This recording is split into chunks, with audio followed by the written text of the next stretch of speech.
اعوذ باللہ من الشیطان الرجیم، بسم اللہ الرحمن الرحیم۔ خواتین حضرات، نالج فیکٹری میں خوش آمدید۔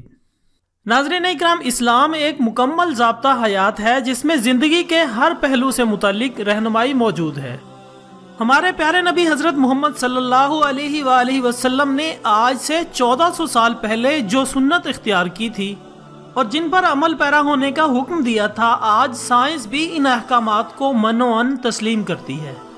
خواتین حضرات، ہمارے پیارے نبی حضرت محمد صلی اللہ علیہ وآلہ وسلم نے جہاں سونے سے پہلے وضو کرنے کا حکم دیا، تو وہیں نماز سے قبل دانتوں کو صاف کرنے کا حکم بھی موجود ہے۔ اور آج سائنس کہتی ہے کہ ایسا کرنے سے انسان دانتوں کی بیماریوں کے ساتھ ساتھ دل اور معدے کی مہلک بیماریوں سے بھی محفوظ رہتا ہے۔ نبی اکرم حضرت محمد صلی اللہ علیہ وآلہ وسلم کے احکامات اور سنت سے یہ بات ثابت ہے کہ سونے سے پہلے اپنے بستر کو 3 بار جھاڑ لینا چاہیے۔ بظاہر تو ایسا نظر آتا ہے کہ اس حکم کا مقصد بستر کو کیڑے مکوڑوں یا دوسری نقصان دہ چیزوں سے صاف کرنا ہے، لیکن سائنسی تحقیق میں ایسا انکشاف ہوا ہے کہ آپ بھی سن کر دنگ رہ جائیں گے۔ اسی ٹاپک پر مزید بات کرتے ہیں، لیکن اس سے پہلے میں نئے آنے والے تمام ساتھیوں سے گزارش کرتا ہوں کہ چینل کو سبسکرائب کر لیں، اور کسی بھی قسم کے سوال پوچھنے کے لیے آپ ہمارے فیس بک پیج پر رابطہ کر سکتے ہیں۔ ناظرین اکرام، ہمارے پیارے نبی حضرت محمد صلی اللہ علیہ وآلہ وسلم نے 1400 سال پہلے اپنی امت کو جو تدابیر بتائی ہیں، آج سائنس بھی اس پر بے ساختہ سبحان اللہ کہنے پر مجبور ہے۔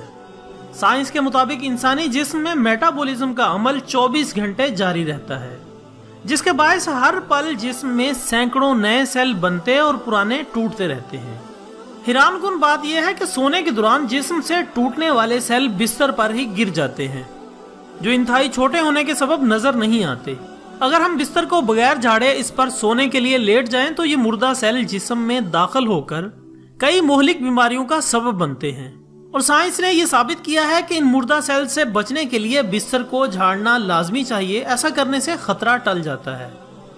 خواتین حضرات، اس کے علاوہ حضرت محمد صلی اللہ علیہ وآلہ وسلم نے سوتے ہوئے دائیں کروٹ پر لیٹنے کا حکم دیا ہے، اور اس ضمن میں سائنس کا کہنا ہے کہ ایسا کرنے سے دل پر دباؤ بہت کم ہوتا ہے، جس کے باعث دل بہتر طریقے سے کام کرتا ہے، اور سونے کے دوران بھی پورے جسم کو خون کی سپلائی بہتر انداز میں ہوتی ہے، جبکہ دل کے دورے کے خطرات بھی کم ہو جاتے ہیں۔